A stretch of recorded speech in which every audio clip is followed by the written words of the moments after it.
The worst anime my office discovered is a manga Sensei. The plot is beyond what any person would consider as normal or appropriate. A new bill making its way through the state legislature could change the way artists and anime fans create content. Games like BMX XXX and Dead to Rights, where women are killed for sport, vulgar language and partial nudity are the norm. All of us, in this together, are being haunted by the ghost of censorship. He promised you order, he promised you peace, and all he demanded in return was your silent, obedient consent. The scariest kind of control isn't the one forced on you. It's the kind that promises to protect you, to make things safe. Of all tyrannies, a tyranny sincerely exercised for the good of its victims may be the most oppressive. C.S. Lewis. The push to control and censor the media hasn't appeared overnight. It's been slowly creeping in behind the scenes for years. Today, companies and institutions are deciding what grown adults can and cannot watch, all under the guise of protecting us. They say it's for our safety. They tell us to stay quiet and trust them. But history has shown that the worst tyrannies, cults, and authoritarian regimes have always started with that same comforting lie. We're just trying to protect you. Now, that movement has reached the doorstep of anime and Japanese media. And unless we speak up, we could lose what makes this art form so great: creative freedom. The war for creative expression in anime didn't begin yesterday. It's been building quietly for decades. Some of you might remember the 4Kids era, where anime was heavily altered for Western audiences. Sanji's cigarette in One Piece became a lollipop, blood and death were erased, LGBTQ characters were written out. Then came the infamous censorship bars in Tokyo Ghoul, black bars over gory scenes or any nudity, or countries forcing Titans in Attack on Titan to wear pants. China went so far as to replace blood with a suspiciously white liquid. And yeah, that's so much better. The only way to watch uncensored versions of adult anime like Prison School was to buy the Blu-rays or pirate them. Light novels like No Game No Life were banned from the Amazon Kindle, and in Japan itself, many adult anime are aired only at night, heavily censored, and only available uncensored via expensive Blu-rays over there. In 2016, the United Nations pressured Japan to ban certain anime, manga, and video games. Once again, the justification was the protection of children.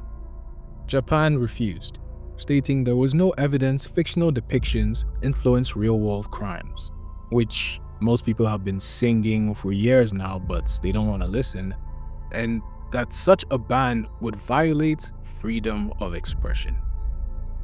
More recently, in the US, the Texas Senate introduced Bill 20 to criminalize certain fictional depictions. And while the bill doesn't directly target anime and mostly targets AI, it was brought up by advocates and parents. The vague language of the bill suggests that even beloved shows like Naruto, Bleach, or One Piece could potentially be targeted. The bill will probably be passed in September of this year. The reason again? Protecting children, of course. And away from the legal side of things, payment processors, private companies, have started exerting quiet but massive influence on media. Manga sites like MangaZ and others hosting adult content have been forced to delete large portions of their libraries or shut down their sites entirely, or else lose access to the most widely used payment platforms like MasterCard and Visa. Recently, groups like Collective Shout, a feminist activist organization, have used this leverage to pressure Steam and other gaming platforms into banning thousands of games. Their justification is the same: protecting children and women. But it's clear their goal isn't protection, it's control. They've even targeted games like Detroit Become Human and GTA 5 for violence against women, and attacked clothing brands for being too suggestive. When women pushed back saying they had the right to wear what they want, the activists claimed they were protecting them too. This is an example just to show how far these people will go to force people to follow their ideals. And what I've noticed is this new push for censorship isn't like before. At first, it was about post-production edits. But now, they're pushing creators to censor from the source. Anime and manga have always thrived because of their unapologetic creativity. Sure, some traits are controversial, but that's what made them different. While Western media has often been sanitized for broad appeal, anime offered something different, raw, and sometimes even insane. Now, activist pressure is being felt before a series is even made. Creators are being warned, policed, and guilted into watering down their ideas to fit vague moral standards that change every decade. We're not attacking demand anymore, they're attacking supply. Western media has long included dark, sexual, or controversial content. South Park, Big Mouth, The Boys. When a fourth grader in South Park hires a prostitute, it's considered comedy. Okay, open your mouth, Butters. That's good, just like that. Open it, good. Okay, here it comes. Just sit really still, okay? Here we go. Butters! Whoa! Hey, Dad! Butters, what are you doing? But when Made in Abyss literally just exists, it's demonized. Why?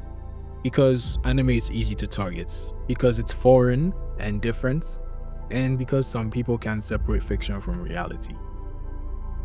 It's just like the moral panic over video games in the early 2000s. Remember the outrage over Mortal Kombat, Manhunt, and Call of Duty? Players were accused of being violent psychopaths just for playing them. These games are available in stores across America, and despite age restrictions, children are still buying them, playing them, and say advocacy groups being influenced by the violence.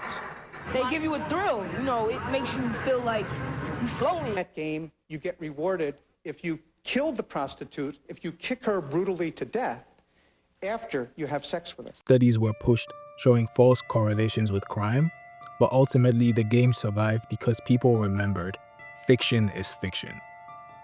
Now, instead of violence, the moral panic has mostly shifted to sexuality. If you enjoy anything sexual, in anime, video games, and even some movies, if anything is a bit too sexual, they're labeled degenerate or gooner nowadays. People are being shamed for the media they consume, and this is where the censorship begins from. ジラヤ様 ?106 だの。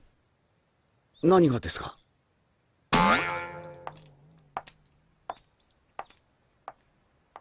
?106 センチ。 They're even compared to real-life criminals, just like before. These groups don't care about children, they just want power.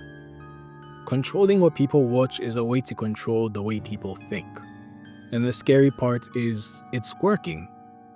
Outside of online communities where people understand the dangers of censorship, the average person will hear the word protecting children, violence against women, objectification, and they will support it in a heartbeat.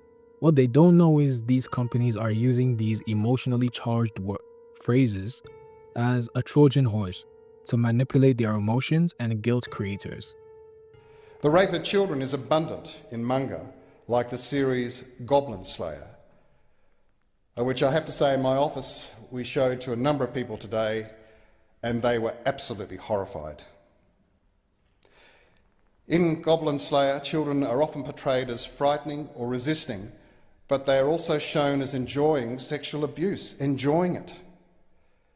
And as I've said, experts say that pedophiles are using this material to groom children. Have a look at this. This is normal. It's certainly not normal. This language stifles dissent, and platforms bend the knee to avoid backlash. We're being emotionally conditioned to accept censorship. We're changing our lingo, self-censoring online, and submitting to platforms just to avoid bans. The result? A coddled society, promised protection in exchange for freedom. But safety isn't free. The cost is creative independence. Truth be told, If you're looking for the guilty, you need only look into a mirror. I know why you did it. I know you were afraid. Who wouldn't be? War, terror, disease. There were a myriad of problems which conspired to corrupt your reason and rob you of your common sense. Fear got the best of you. And that usually spirals into tyranny. History can prove that. Most people think the scariest thing about these censorship campaigns is the amount of games or anime that will be cancelled. But no, I don't think so. I think the most terrifying effect of this is the psychological effect it does to creators.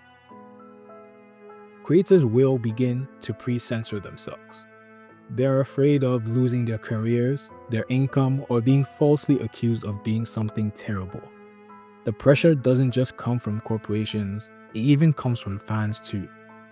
More and more people have grown up on sanitized corporate PG content, and when they enter anime fandoms, they bring those expectations with them. And creators will be forced to change their work to cater to new sensibilities. As someone who wants to create stories one day, I can tell you, this is soul crushing. When every small detail in your imagination is up for moral debate, passion starts to fade, and you become Hollywood. Not everything has to cater to your sensibilities. Sometimes, the best thing to do is to simply not engage with it. Let's be clear, not everyone needs to accept every kind of extreme fiction. And it's absolutely fair to criticize stories we find uncomfortable, problematic, or even offensive. But the key difference is this: critique doesn't mean cancellation. We can challenge media with reasoned arguments instead of simply trying to erase it. Especially when no real person is being harmed. Fiction should remain a space for imagination and expression, no matter how edgy, controversial, or flawed it may be. Take anime like Mushoku Tensei, for example. It's a very divisive anime. Many people criticize its themes and protagonists. Others deeply enjoy it for its world building, character development, and they even like the protagonist. So who decides if it should be banned?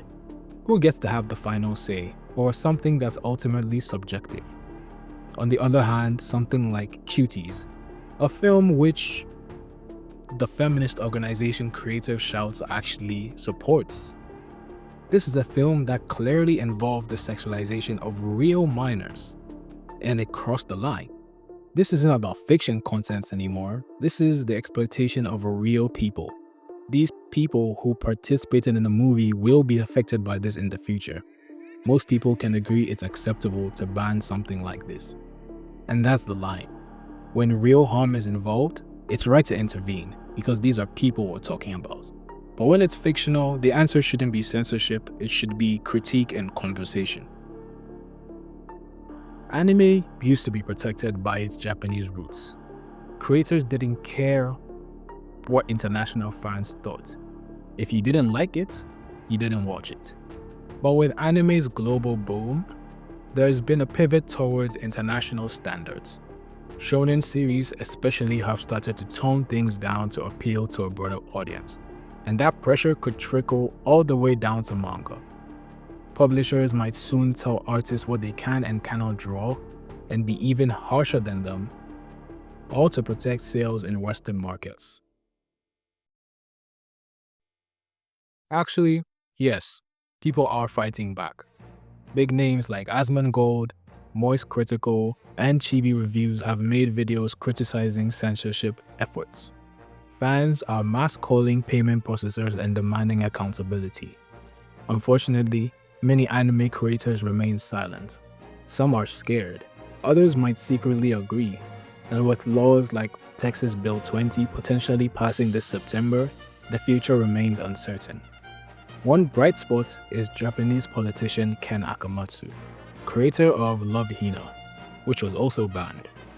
He has been a vocal defender of creative freedom. His political involvement could make a difference.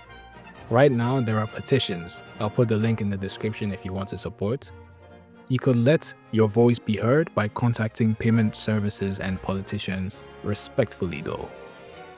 Fiction should be a space where anything is possible, from light-hearted comedy to deep darkness, and from comforting escapism to disturbing realism. We're all different. We all have different past, traumas, fantasies, senses of humor, and values.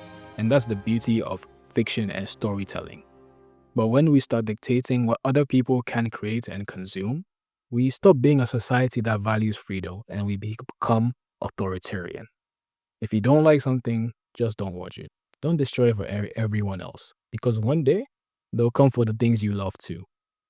The quiet war for creative freedom is here, and unless we speak up, we might lose the stories that made us fall in love with anime in the first place.